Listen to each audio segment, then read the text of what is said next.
three siblings hid in a school basement until the housekeeper heard their cries. The autumn rain pounds against the windows of Jefferson Elementary School in Cedar Falls, Iowa.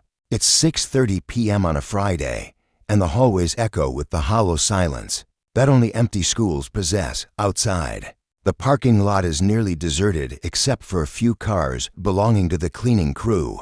Maya Chen, 12, clutches her younger brother's hand tighter as they huddle behind the dumpster. Near the school's back entrance, her dark eyes scan the parking lot nervously, watching for any sign of movement. Her black hair is damp from the rain, and her oversized jacket, clearly a hand-me-down, hangs loosely on her small frame. "Maya, I'm scared," whispers Tommy, 8, his voice barely audible above the rain. His blonde hair is matted against his forehead, and his Pokémon backpack is soaked through.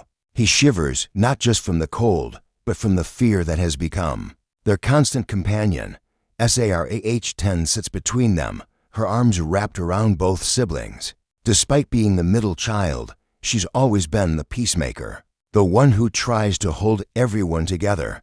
Her freckled face is streaked with tears and rainwater. "Shh, Tommy, we're going to be okay," Maya whispers, though her voice wavers with uncertainty. She's been forced to grow up too fast, carrying the weight of responsibility that no 12-year-old should bear. The sound of a car door slamming makes all three children freeze. Through the rain, they can see a figure walking toward the school's main entrance. It's Jana Morrison, 45, the head custodian, her keys jingling as she approaches the building. Jana is a sturdy woman with graying hair pulled back in a practical ponytail, wearing her navy blue uniform with pride. She's worked at Jefferson Elementary for 15 years, and she knows every corner of this building. "Now's our chance," Maya whispers urgently. "Remember what we practiced. We go through the basement window, find somewhere to hide, and wait until everyone's gone." The three siblings move like shadows across the wet pavement. Maya had discovered the loose basement window during recess 2 weeks ago, when she was exploring the school grounds, trying to find quiet places to escape the chaos at home. She never imagined she'd need to use it for this. The basement window is partially hidden behind overgrown shrubs. Maya pries it open with shaking hands, the rusty hinges protesting with a soft squeak. One by one, they squeeze through the narrow opening, dropping into the darkness below. The basement is a maze of storage rooms, old desks, and forgotten equipment. The air smells of dust and cleaning supplies. A single bulb hangs from the ceiling, casting long shadows.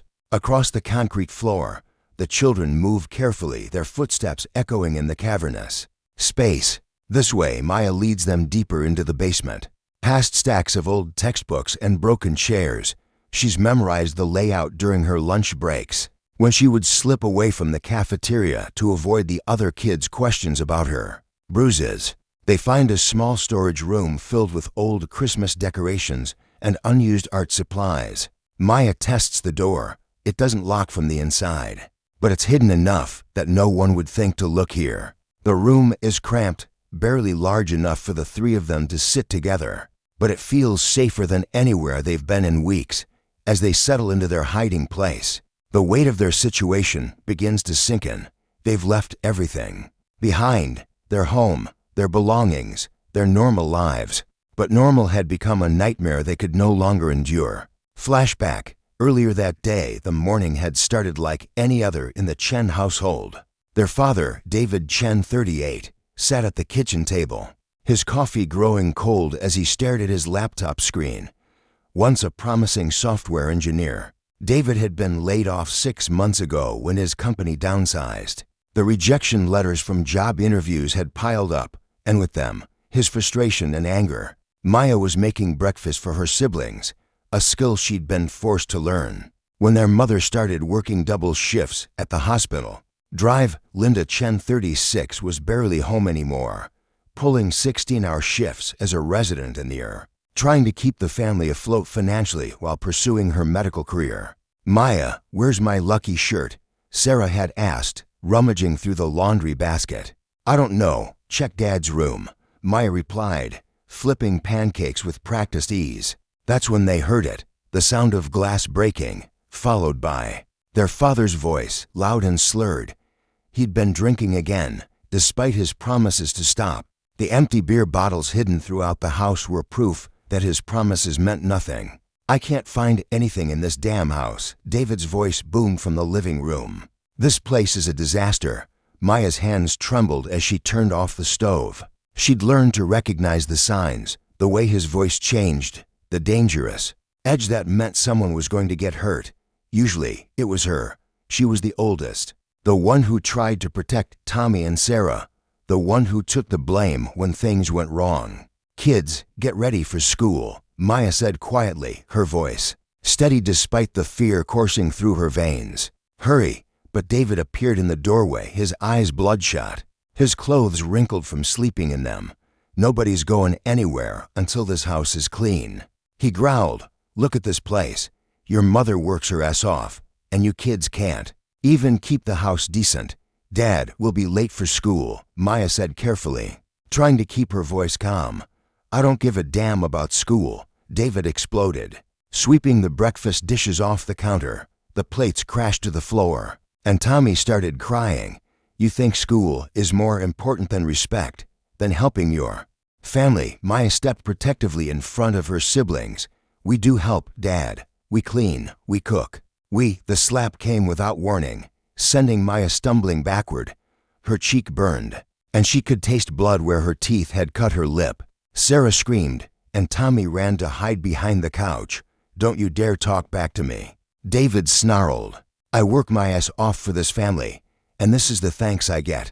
Maya touched her cheek, feeling the warmth of the welt forming. This wasn't the first time, and she knew it wouldn't be the last. But something inside her had finally broken. Not her spirit, but her willingness to accept this as normal. "Get in your rooms, all of you," David ordered. "You're not going to school today. You're going to learn what responsibility means." That's when Maya made the decision that would change everything. As her father stumbled back to his room, she grabbed Tommy and Sarah's hands. "We're leaving," she whispered. "Get your backpacks. Only pack what you need." "Maya, we can't," Sarah started. "We can't stay here," Maya interrupted. "Look at Tommy. Look at yourself. This isn't okay. This isn't normal." And so they ran. They waited until their father passed out on the couch, then slipped out the back door into the rain. They had nowhere else to go but the one place that had always felt safe to Maya, school. Back in the basement now, huddled in the storage room, the three siblings try to process what they've done. The reality of their situation is overwhelming. They have no plan beyond hiding until they can figure out what to do next. "Are we going to live here now?" Tommy asks, his voice small and scared. "Just for tonight." Maya lies, because she doesn't have a better answer. "Tomorrow we'll figure out what to do." "What if Mom comes looking for us?" Sarah wonders. "She won't, even though we're gone until tomorrow night," Maya says bitterly. "She's at the hospital until then." Above them, they can hear the faint sounds of Jana starting her cleaning routine. The vacuum cleaner roars to life in the classrooms overhead, and the children shrink deeper into their hiding place. As the hours pass, the basement grows colder. The children huddle together for warmth, sharing the few snacks Maya had managed to grab from the kitchen. Tommy falls asleep first, exhausted from the emotional trauma of the day. Sarah follows soon after, her head resting on Maya's shoulder.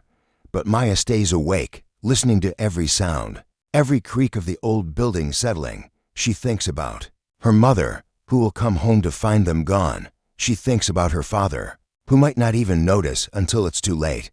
She thinks about school on Monday, where their teachers will mark them absent and wonder where they've gone. Most of all, she thinks about whether she's made the right choice. They're safe for now, but safety is temporary. Food is limited. The nights are getting colder, and eventually, someone will find them. As the cleaning sounds fade and the school settles into nighttime silence, Maya allows herself to close her eyes. Tomorrow will bring new challenges, new fears, new decisions. But tonight, for the first time in months, her siblings are sleeping peacefully, without the fear of being woken by shouting or violence. In the distance, a police siren wails, and Maya's eyes snap open. She wonders if it's for them, if someone has already discovered they're missing, but the sound fades away. leaving only the whisper of rain against the basement windows and the quiet breathing of her sleeping siblings. The first night in their underground refuge has begun. The first rays of morning sunlight filter through the basement window, casting long shadows across the concrete floor. Maya wakes to the sound of her stomach growling and Tommy whimpering in his sleep. They've been in the storage room for 12 hours, and already the walls feel like they're closing in. Sarah stirs first, her neck stiff from sleeping on the hard floor. "Maya," she whispers, "I need to use the bathroom." Maya checks her watch. 6:15 a.m. The school won't open until 7:30, which means they have over an hour before anyone arrives. She remembers seeing staff bathrooms near the main basement corridor. "Come on," Maya whispers, helping her siblings to their feet. "We need to be quick and quiet." They creep through the basement, like ghosts, their footsteps muffled by the dust and debris scattered across the floor. The staff bathroom is unlocked, and they take turns using the facilities and washing their faces with cold water from the sink. Looking at their reflection in the cracked mirror, Maya is shocked by what she sees. Her lip is swollen where her father hit her, and there are dark circles under her eyes. Tommy's hair is messy, and his clothes are wrinkled and dirty. Sarah looks pale and thin, older than her 10 years. "We look like homeless kids," Sarah observes quietly. "We are homeless kids," Maya replies, the reality hitting her like a physical blow. "But we're safe. That's what matters," they return to their storage room just as they hear the first sounds of activity upstairs. The school's main doors open with a familiar creak, followed by the sound of high heels clicking across the linoleum floors. Maya recognizes the footsteps. MRS. Patricia Williams, 52, the school principal, always arrives early to prepare for the day. "Stay quiet," Maya whispers, pulling her siblings closer. The day shift is starting. As the morning progresses, the children listen to the familiar sounds of their school coming to life. Teachers arrive, chatting about weekend plans and upcoming lessons. The custodial staff begins their morning cleaning routine. The cafeteria workers start preparing breakfast for the hundreds of students who will soon fill the halls. At 7:45 a.m., they hear the rumble of the first school buses pulling into the parking lot. The sound of children's voices grows louder as students pour through the front doors, their laughter and chatter echoing through the building. Tommy starts to cry softly. "I want to go to class," he whispers. "I want to see Mrs. Rodriguez." Maya's heart breaks. Tommy loves school, loves his teacher, loves the routine and safety it provides. But they can't risk being seen, can't risk being sent back home. Maybe later, Maya lies, when things are safer. The morning crawls by. The children try to stay quiet, but it's difficult. They're hungry, thirsty, and increasingly anxious. Maya has brought a few granola bars and a water bottle, but it's not enough to sustain 3 growing children. Around 10 a.m., during what Maya knows is recess time, they hear footsteps on the basement stairs. All 3 children freeze, holding their breath. The footsteps are heavy, deliberate. Someone is coming down to check on something. The basement door opens, and they can hear someone moving around among the storage areas. Maya recognizes the voice. It's Mr. Frank Gonzalez, 38, the school's maintenance supervisor. He's a kind man who always has a smile for the students, but Maya can't risk him finding them. "Damn mice," Frank mutters, apparently checking some traps, getting into everything. He moves closer to their hiding spot, and Maya can see his shadow passing under the door. Tommy starts to shake with fear, and Sarah covers her mouth to keep from crying out. Frank stops right outside their door.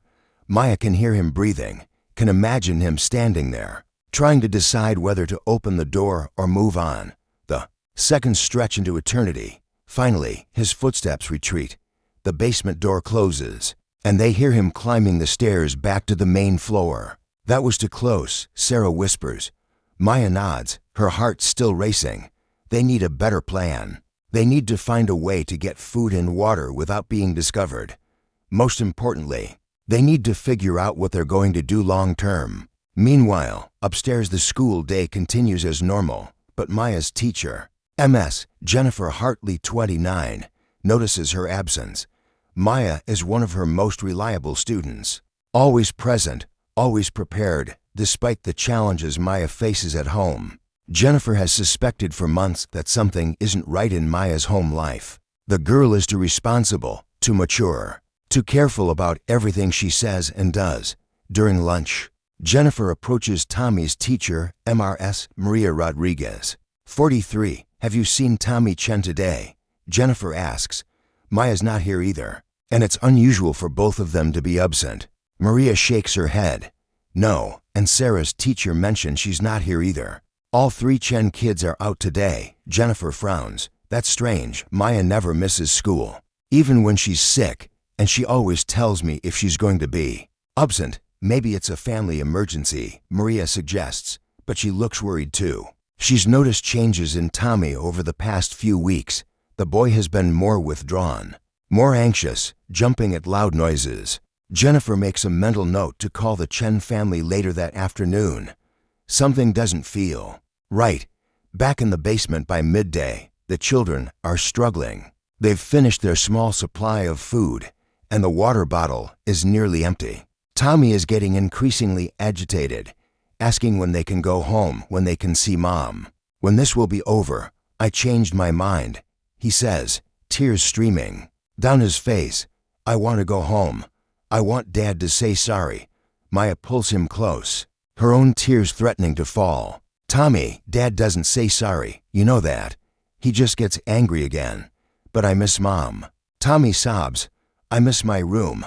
I miss my toys. Sarah wraps her arms around both of them. We all miss home, she says quietly. But home isn't safe anymore. Maya knows they can't stay hidden much longer. They need food, they need proper shelter, and they need help from an adult they can trust. But who?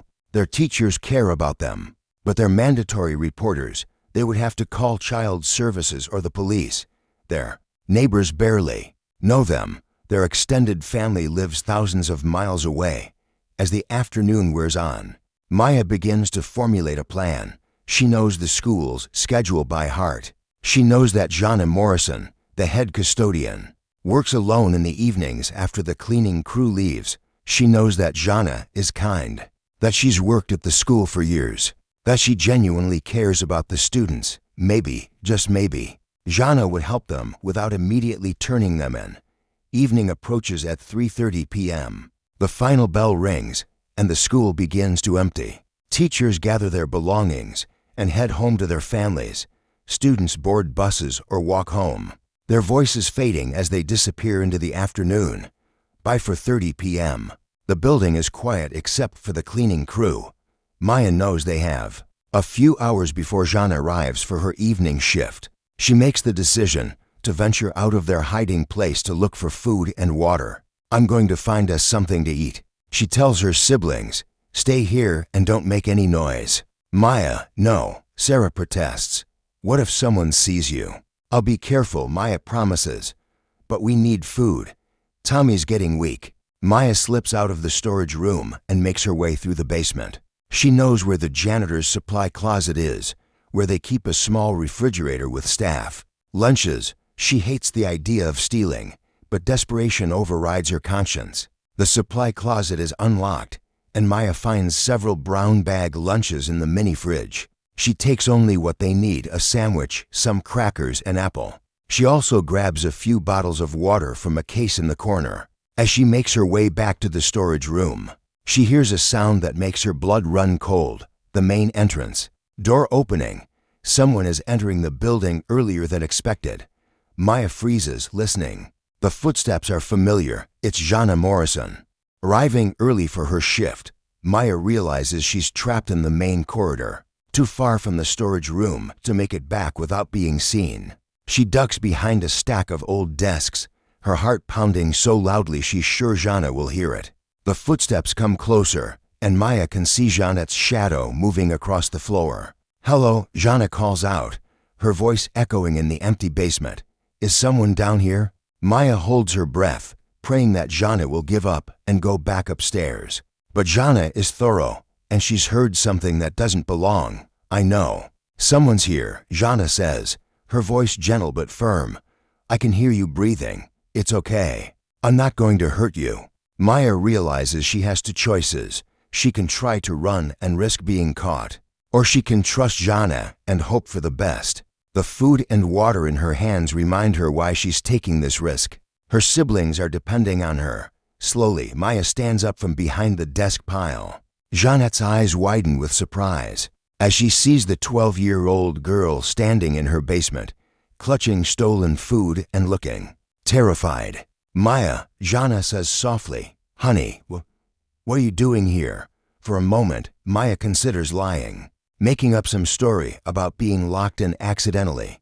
But the kindness in Jeanette's eyes, the genuine concern in her voice, breaks down the walls Maya has built around herself. "Please don't call my dad," Maya whispers. And then she starts to cry, really cry, for the first time since this whole nightmare began.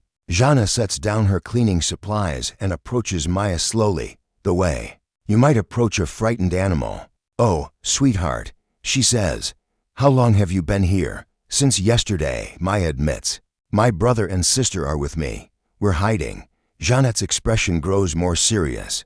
"Hiding from what, honey?" Maya looks up at this woman who has always been kind to her, who has always had a smile and a kind word when Maya felt invisible to the rest of the world. And for the first time in her life, Maya tells an adult the truth about what happens in her house. "My dad hurts us," she says simply, "and my mom doesn't know, and we can't stay there anymore." Jeanette's face goes through a series of emotions: shock, anger, determination, and finally, compassion. She kneels down to Maya's level and looks her directly in the eyes.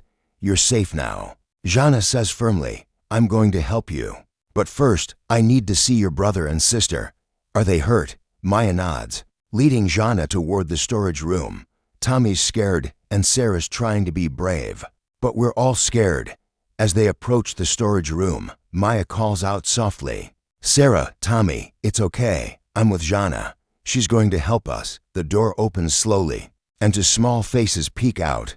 Jeanette's heart breaks as she sees the 3 children who have been hiding in her basement, trying to survive on their own because home wasn't safe. "Oh my goodness," Jana breathes. "Come here, babies. You're safe now." And for the first time in days, the 3 siblings feel like maybe, just maybe, they might actually be okay. But their story is far from over. Now comes the hardest part: figuring out how to help 3 children who have nowhere to go and no one to trust except a school custodian who has just become their lifeline. Jana Morrison has been the head custodian at Jefferson Elementary for 15 years, but she's never faced a situation like this. As she looks at the 3 Chen children huddled in the storage room, their faces gaunt with hunger and exhaustion, she feels a mixture of heartbreak and fury that threatens to overwhelm her. "First things first," Jana says, her voice steady despite the emotional storm brewing inside her. "You kids need food and water, real food, not whatever scraps you've been surviving on."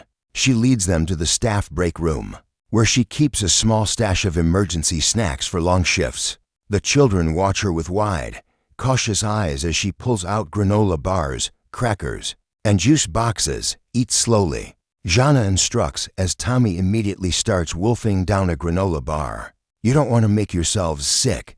While the children eat, Jana studies them more carefully. Maya's split lip has healed somewhat, but there's still visible swelling. Sarah has what looks like finger-shaped bruises on her upper arm, barely visible beneath her long sleeves. Tommy seems physically unharmed, but his eyes have the hollow look of a child who has seen too much. "Maya," Jana says gently, "I need you to tell me everything. When did this start? How bad is it? Are you kids in immediate danger?" Maya looks at her siblings, then back at Jana. The words come slowly at first, then in a rush as months of suppressed fear and pain pour out. "It started after Dad lost his job," Maya begins. "He drinks now, and when he drinks, he gets angry. At first, it was just yelling, throwing things, but then he started hitting me mostly, because I'm the oldest. Sarah when she tried to protect me, never Tommy. He's too little, and Dad still has some part of him that knows that's wrong." Jana listens without interrupting, her hands clenched into fists as Maya describes the escalating violence, the fear that permeated their daily lives. The way their mother's demanding medical residency schedule left her oblivious to what was happening at home. Mom works 16-hour shifts. Maya continues. She's trying to finish her residency while supporting us financially. She doesn't know how bad it's gotten. Dad is always careful to hurt us where she won't see the bruises. And we didn't want to make things worse for her. She's already so stressed. Honey, Jana says softly, this isn't your fault. None of this is your fault. You kids shouldn't have to protect your mom from knowing what's happening to you. Sarah speaks up for the first time. Friday morning was the worst. Dad was drunk, and he was so angry about everything. He hit Maya so hard she fell down. That's when we knew we had to leave. Tommy, who has been quietly eating, suddenly starts crying again. I want mommy. He sobs. I want to go home, but I don't want Daddy to hurt Maya anymore. Janet's heart breaks as she pulls the little boy into her arms. I know, sweetheart. I know you're scared and confused, but you're safe now. We're going to figure this out together as the children continue eating. Janet's mind races through the options. She knows the protocol. She should call Child Protective Services immediately, report the situation to the authorities, but she also knows the system. She's seen good kids get lost in foster care, families torn apart by bureaucracy, children who end up worse off than when they started.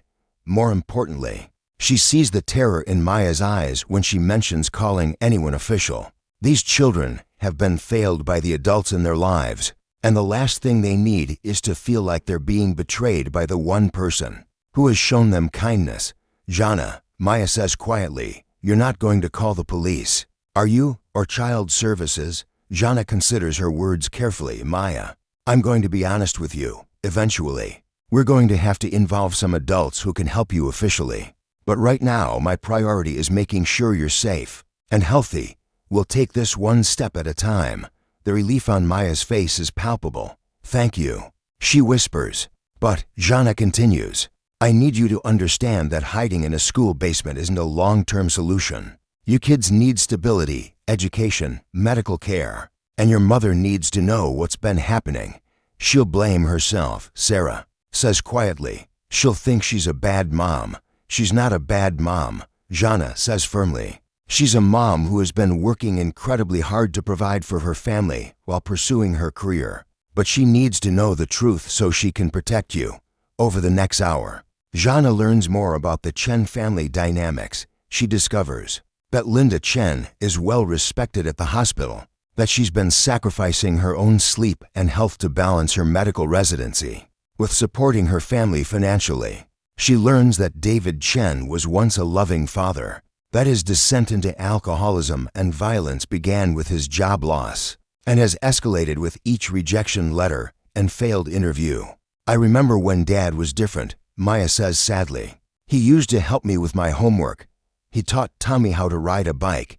But that person, it's like he's gone. As evening settles over the school, Jana makes a decision that could cost her job but might save 3 children's lives. She's going to help them, but she's going to do it right. Here's what we're going to do, Jana says, her voice filled with quiet determination. You're going to stay here tonight, not in that storage room, but in the nurse's office where it's warm and comfortable. Tomorrow is Saturday, so the school will be empty. That gives us time to figure out the next steps. What about you, Maya asks. Won't you get in trouble for not reporting us? Jana smiles sadly. Honey, I've been working with children for 40 years, first as a teacher, then as a custodian. I've seen too many kids fall through the cracks because adults were more concerned with following procedures than doing what's right. Sometimes you have to choose between what's legal and what's moral. She leads the children to the nurse's office, which has 2 cots, a small refrigerator, and a private bathroom. This will be much more comfortable than that storage room, she says, pulling out fresh blankets and pillows from a supply closet. Jana, Maya says as the woman prepares to leave for the night. Why are you helping us? You could get in trouble. You could lose your job. Jana pauses at the door, looking back at the 3 children who have been forced to grow up too fast, who have been failed by the systems that should have protected them. Because, Jana says simply, every child deserves to feel safe. child deserves to have at least one adult who will fight for them, and sometimes that adult is a school custodian who works the night shift. As Jana locks the nurse's office from the outside, ensuring the children's safety, while maintaining the illusion that the room is empty, she pulls out her cell phone. She has some calls to make, some favors to call in, some bridges to build. Before Monday morning, meanwhile, across town, Dr. Linda Chen finishes her shift at Cedar Falls General Hospital at 11 p.m. Exhausted after another 18-hour day, her residency in emergency medicine is demanding, but she's determined to provide her children with the stability and opportunities she never had growing up. As she drives home through the quiet streets, Linda allows herself to imagine the life they'll have once she finishes her residency. A house with a backyard, family vacations, time to actually talk to her kids about their days instead of just rushing through dinner, and homework before collapsing into bed. She pulls into the driveway of their modest rental house, surprised to see that most of the lights are off. Usually, David waits up for her, wanting to talk about his job search or vent about his latest rejection. The house is eerily quiet as she enters. She finds David passed out on the couch, empty beer bottles scattered around the coffee table. Her heart sinks. He's been drinking more lately, despite his promises to stay sober while job hunting. Linda checks on the children, expecting to find them sleeping peacefully in their beds. Instead, she finds 3 empty rooms. David, she calls out, shaking her husband awake. David, where are the kids? David stumbles to consciousness, his eyes bloodshot and unfocused. What are you talking about? The children, David. Maya, Sarah, Tommy. Where are they? David looks around confused, as if seeing the house for the first time. They were here this morning. We had a fight about cleaning up, and I sent them to their rooms. Linda's medical training kicks in, her mind shifting into crisis mode. That was yesterday morning, David. It's now Saturday night. The kids aren't in their beds. Where are they? The panic in her voice seems to penetrate David's alcohol-induced haze. He struggles to sit up, running his hands through his hair. I don't know, Linda. I don't remember. I was drinking, and I fell asleep, and you've been drinking for 2 days while our children were missing. Linda's voice is dangerously quiet.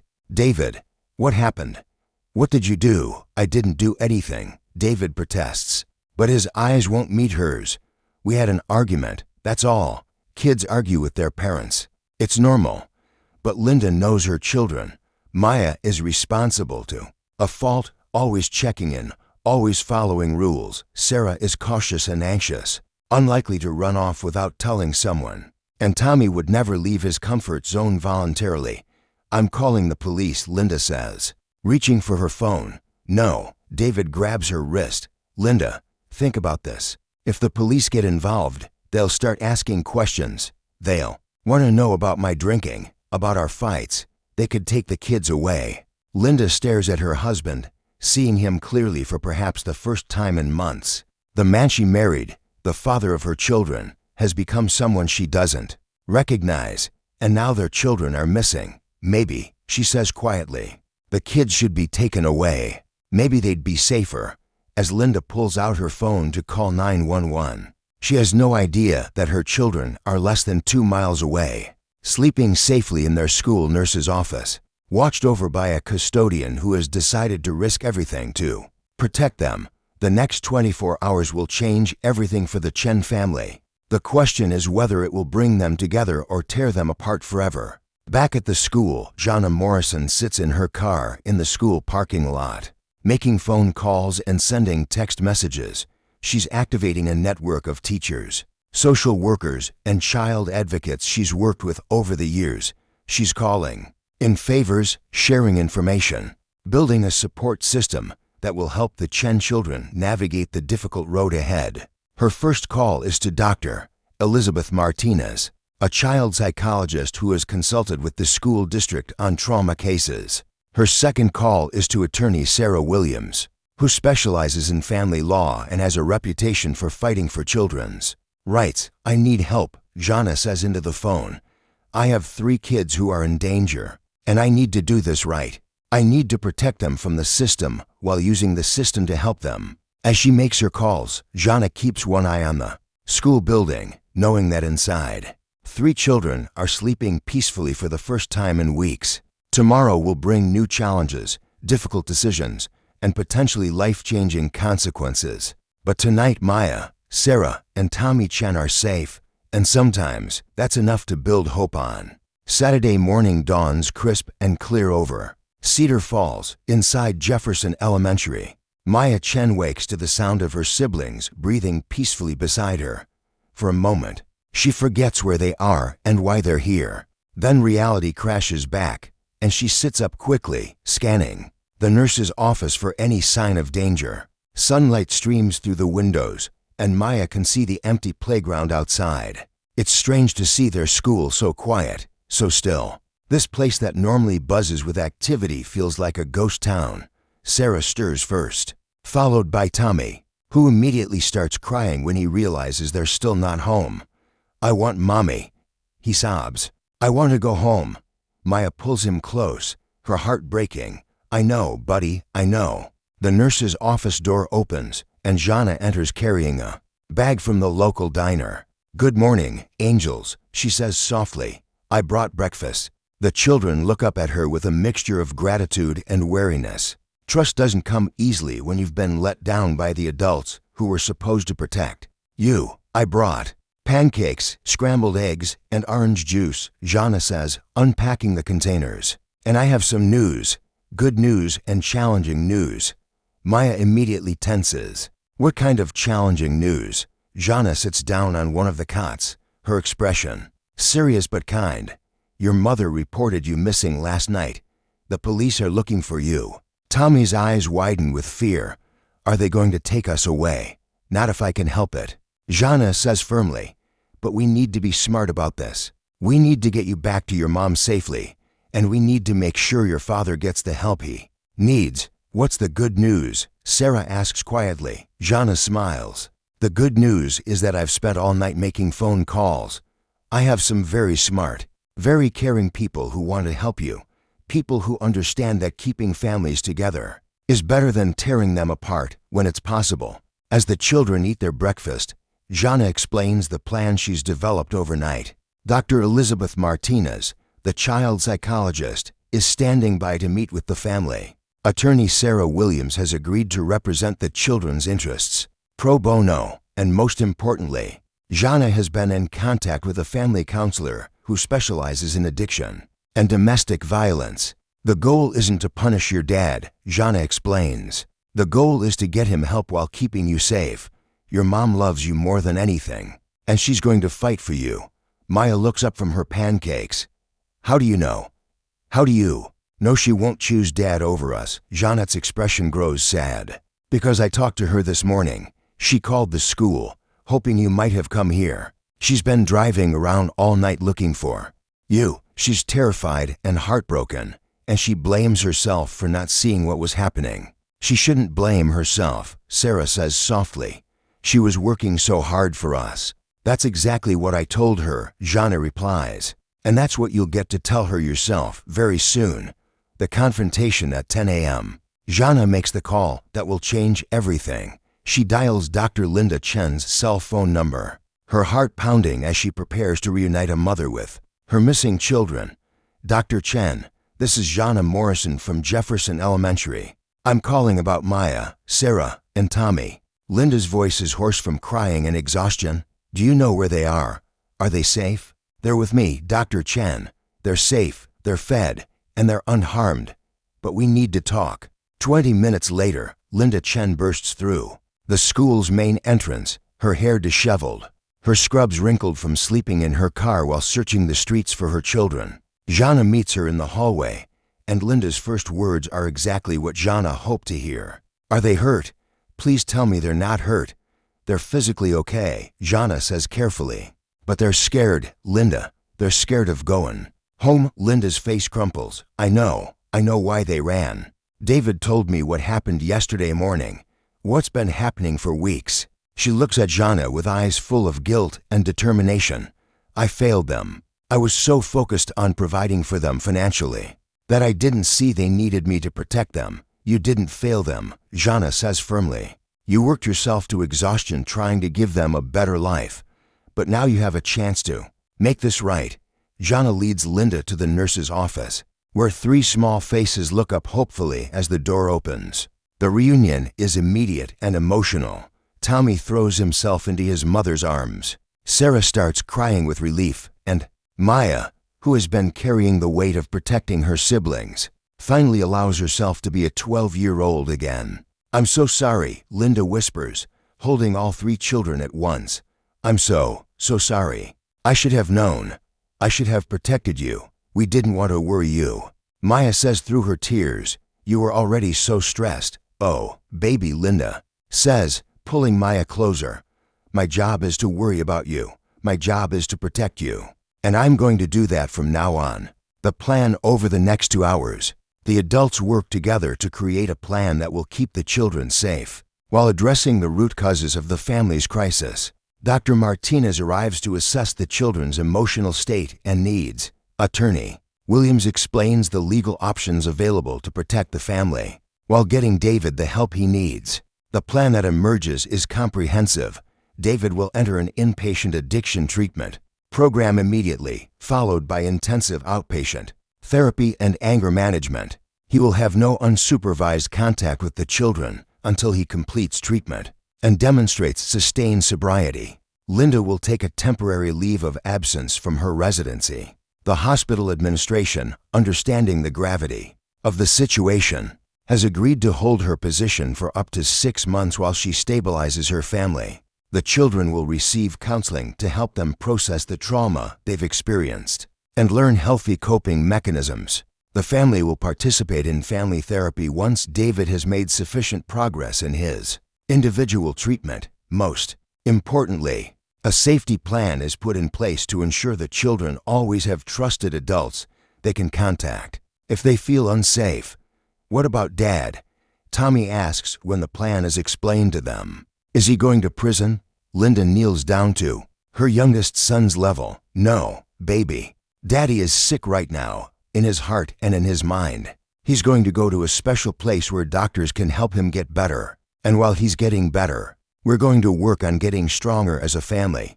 "Will he ever come home?" Sarah asks. "Maybe," Linda says honestly, "but only if he gets completely better, and only if it's safe for all of us. And that decision will be made by all of us together, including you kids." Maya, who has been quiet during most of this discussion, finally speaks up.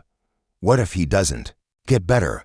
What if he doesn't want to?" Linda's voice is steady and sure. "Then it will be just us four, and that will be enough. Will be enough." The confrontation with David, the most difficult part, comes that afternoon, when they return to the house to confront David and implement the plan. David is sober but hungover, pacing the living room when they arrive with Dr. Martinez and a social worker. "Linda, thank God," David says when he sees his family. "I was so worried. Kids, I'm sorry about yesterday. Daddy was just stressed." "And no," Maya says, stepping forward with newfound courage, "you don't get to pretend this was just yesterday. You don't get to say you were just stressed." David looks shocked. Maya has never spoken to him like this before. "You hurt us," Maya continues, her voice growing stronger. "You scared us so badly that we had to hide in a school basement because our own home wasn't safe. That's not stress, Dad. That's not normal." Linda puts her hand on Maya's shoulder, supporting her daughter's bravery. "David, the children have told me everything. The hitting, the drinking, the fear they've been living with. This ends now." "Linda, you don't understand," David starts. But Dr. Martinez interrupts. "Mr. Chen, I understand this is difficult, but your children have been traumatized. They've been living in fear in their own home. This isn't about blame. It's about getting help and making sure this never happens again." The conversation that follows is painful but necessary. David alternates between denial, anger, and moments of genuine remorse. But when Tommy flinches as David raises his voice, when Sarah instinctively steps behind her mother, when Maya stands protectively in front of her siblings, the impact of his actions becomes undeniable. "I never meant to hurt them," David says, finally breaking down. "I love my kids. I lost my job. I couldn't provide for them. I felt like such a failure. And the drinking. It made everything worse. We know you love them, Linda says gently. But love isn't enough if it comes with violence. You need help, David. Real help. The resolution by evening. David has agreed to enter treatment. It's not an easy decision, and it doesn't undo the damage that's been done. But it's a beginning. As he packs a bag for the treatment facility, he asks to speak to his children alone. I want you to know, he says, his voice heavy with shame and regret, that none of this was your fault. You are good kids. You are perfect kids. And Daddy has been sick, but Daddy is going to get better. Do you promise? Tommy asks, still wanting to believe in his father. David hesitates, then answers honestly, I promise I'm going to try my hardest. But if I can't get better, I promise I won't hurt you anymore. It's not the fairy tale ending Tommy was hoping for, but it's honest, and honesty is something this family has needed for a long time. Epilogue. 3 months later, Maya Chen stands at her bedroom window, watching the morning sun paint golden streaks across the sky. Their new apartment is smaller than their old house, but it feels bigger somehow. Maybe because there's no fear lurking in the corners, no tension crackling in the air. Downstairs, she can hear her mother making breakfast and humming softly. Linda has found a balance between her career and her family, working at a local clinic, with regular hours that allow her to be present for her children. Sarah appears in the doorway. Mom says breakfast is ready. Coming, Maya says. But she pauses for a moment, thinking about how much has changed. David is making progress in treatment. He writes letters to the children, supervised letters, that their therapist helps them read and process. He's learning about his addiction, about anger management, about the damage he caused. Whether he'll ever be part of their daily lives again remains an open question. Tommy has stopped having nightmares.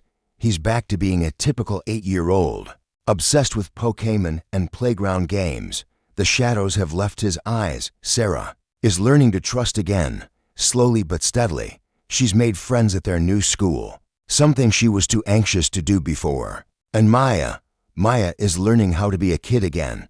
She still helps her family, but it's no longer her job to protect everyone. That burden has been lifted from her shoulders and placed where it belongs, with the adults who love her. As they sit down for breakfast, Linda looks at her 3 children and marvels at their resilience. They've been through hell, but they've survived. More than survived, they've healed. What's everyone's plan for today? Linda asks. School, then soccer practice, Sarah says happily. Pokémon tournament at recess, Tommy announces importantly. Math test, then hanging out with Jessica after school, Maya adds. Normal 12-year-old. Problems, normal 12-year-old joys, Linda smiles, remembering a conversation she had with Jana Morrison just last week. Jana had asked how the family was doing, and Linda had struggled to find the words. It's not perfect, Linda had said. Finally, it may never be perfect, but it's safe, and safe is everything. Safe is everything. As Maya helps clear the breakfast dishes, she thinks about the night they spent hiding in the school basement, terrified and alone. She thinks about Jana Morrison, who risked her job to help 3 scared children. She thinks about all the adults who stepped up when it mattered most. Most of all, she thinks about the fact that speaking up, telling the truth about what was happening in their home was the scariest and bravest thing she'd ever done, but it saved them all. As the family gets ready for their day, heading off to school and work with hugs and I love yous instead of fear and tension, Maya knows that they're going to be okay. It took a village to save them, starting with a school custodian who heard their cries and refused to turn away. Sometimes, the most ordinary people become heroes. Sometimes, the darkest moments lead to the brightest new beginnings. And sometimes, 3 children hiding in a school basement can find their way home again, not to the place they left, but to the family they were always meant to be. The end. This story highlights the importance of recognizing signs of domestic violence and the crucial role that caring adults can play in protecting vulnerable children. If you or someone you know is experiencing domestic violence, please reach out for help. Resources are available, and no one should have to face these challenges alone.